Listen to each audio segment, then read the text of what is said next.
السلام عليكم. بتكلم عن الربو. الربو عادة يكون في انسداد في الأنف في البداية، سواء لحمية أو جيوب. زين. فتبدأ تنزل الإفرازات في الجهاز الهضمي في البلغم أثناء الليل، فيدمر الجهاز الهضمي. فنلاحظ الطفل كثير يقول بطنه يوجعه، ويمكن يصير له إمساك أو ريحة البراز كريهة جدا.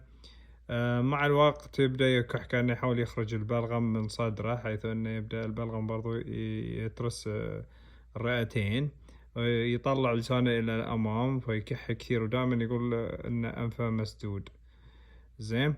طبعا هذا شو اللي وصل له هالنتيجة؟ يمكن كثرة الأكلات الضارة، ما ياكل أشياء فيها فيتامين سي، ما ياكل سلطات. زين.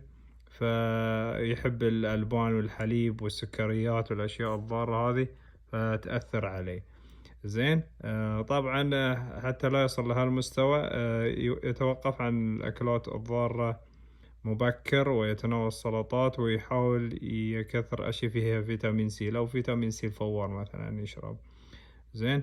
عشان انه ينفتح عند الأنف. طبعا من العلاجات للربو كثير، عادة أساسها القرنفل والليمون، وبس.